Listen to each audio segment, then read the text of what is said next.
Okay, today's date is the 3rd of July 2017, and this would be day 5 of my life.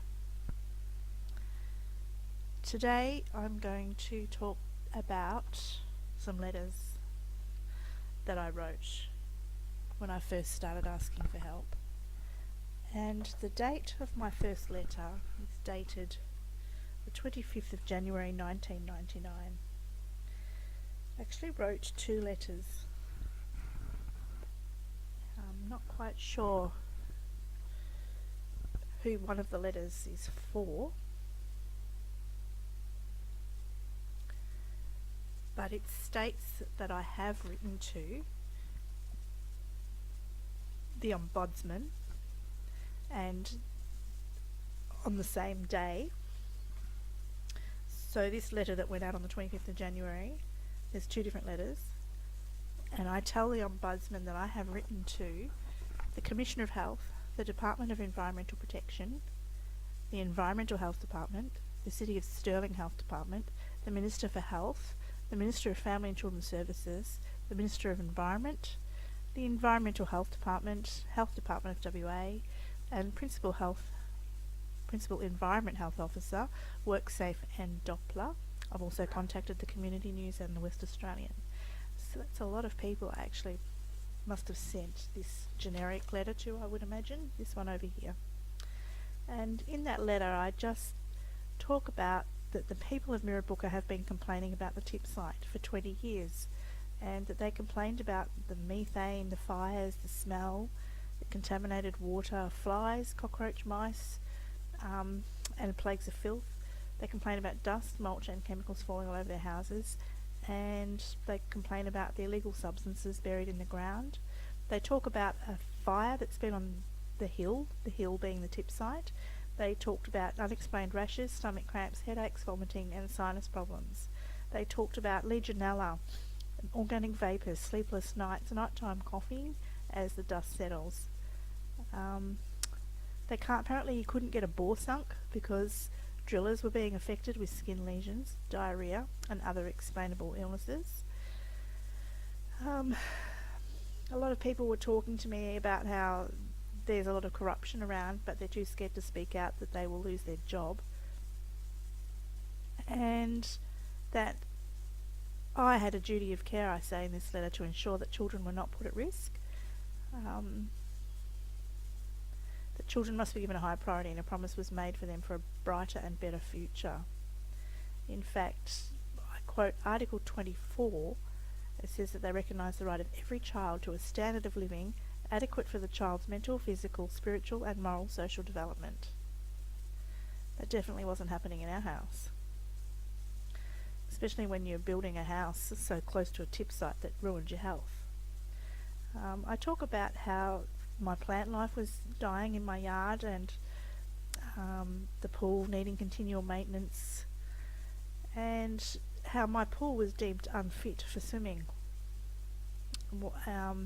I also showed maps to officers how the area behind me was actually marked as public open space, parks and gardens, and the real estate agent lying to me about the site. I did actually attend the City of Stirling and ask why it was actually marked parks and gardens and public open space and wasn't really marked as a tip site. And of course, nobody really knew.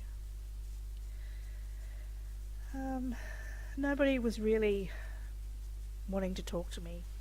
It was like a bull at a gate, if you can imagine.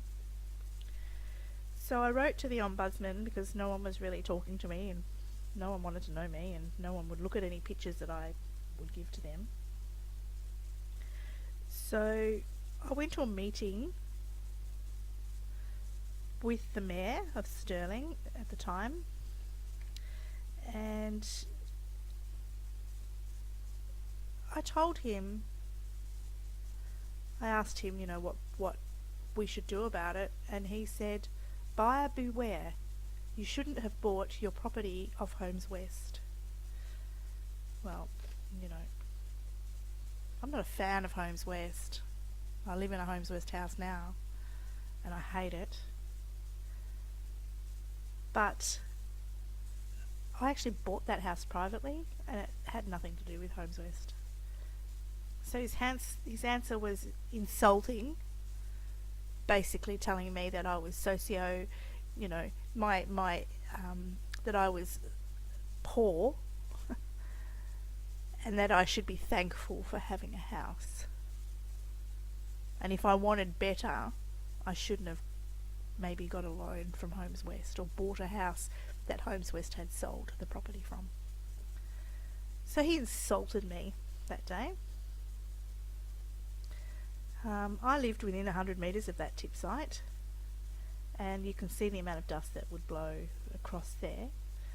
A thing that stuck out in this letter that I had forgotten about, that my girls mention. Even whilst swimming, we have to evacuate the pool because of the amount of debris landing in it. Of course, you can see the photos that I have to substantiate these claims.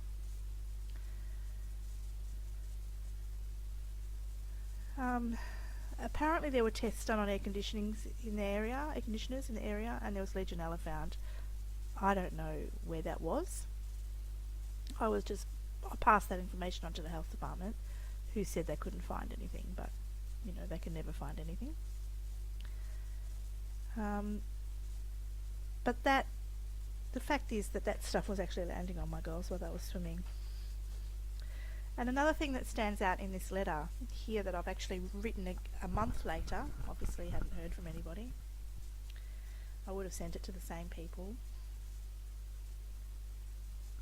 And I mention here that the substance which is falling all over our house is affecting the quality of air that we breathe. Well, of course it is.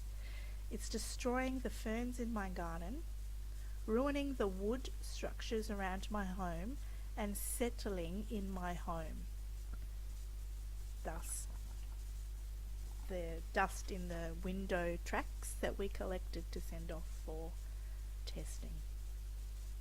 I sweep up a cupful of mulch and dust daily from my lounge room floor. That's a lot, isn't it? My pool's continual maintenance since moving here. It's now been deemed unfit for swimming. Now, because of the fermenting mess in my backyard, we have the added danger of an amoebic meningitis, Legionella bacterium, and Ross River. But not only that, mould. You may be familiar now how dangerous mould is for your health. Not long after that, I went to visit my sister and brother-in-law in their house, and I walked past a fish tank, of course, which had mould in it, and I lost my voice. My throat constricted, and I had problems. It was then that I realised that I had a problem with mould. It was some time after that.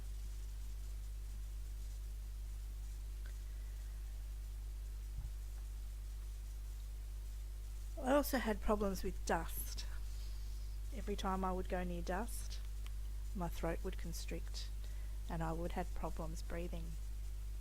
In fact, the first time ever that I was in Mirrabooka, I beg your pardon, that I had my first anaphylactic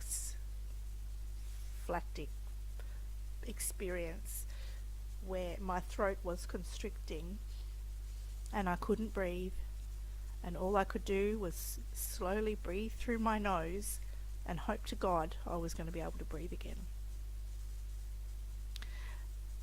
The neighbour came to my aid at that particular time. Had she not been around, I don't know what I would have done.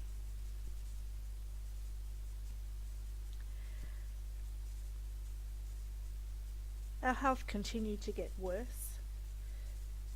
It wasn't long after this that, we had to leave the house. We couldn't stay there any longer. of course.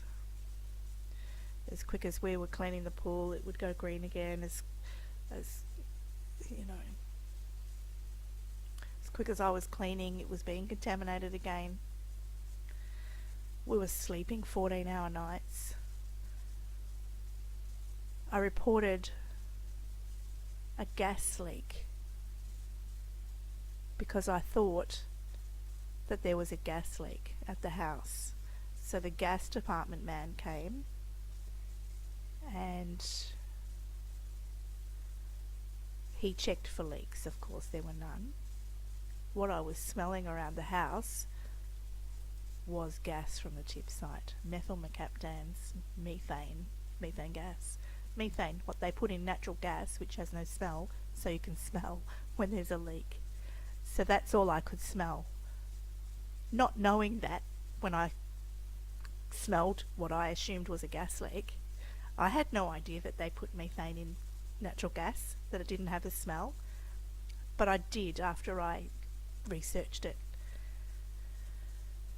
I found out that they were capping the tip site with clay, and so the gas was migrating off site. My house being the closest to the tip site was the most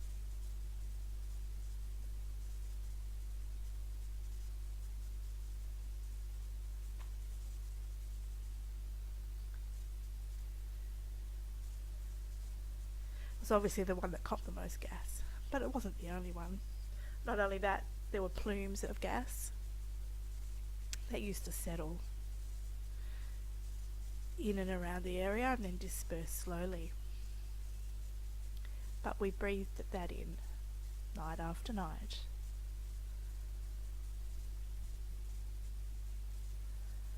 Visitors that came to my house had recurrences of childhood asthma.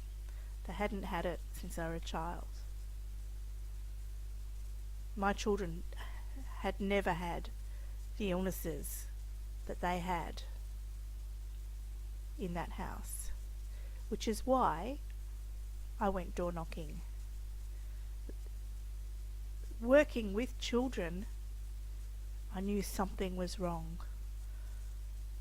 And when I started to door knock the area, that's when I realised that the problem was bigger than just me and my home. And all of the children in my street were displaying the same symptoms. Really bad asthma, especially at night, rashes, nosebleeds, and unexplained illnesses. Fortunately, some of the children actually moved away and their symptoms disappeared. So that is what we did. We went to Rottnest Island for a week, actually, where we felt a whole lot better. That is when I realised that the health conditions that were being produced were environmental. They weren't because we were under stress. They weren't because we were,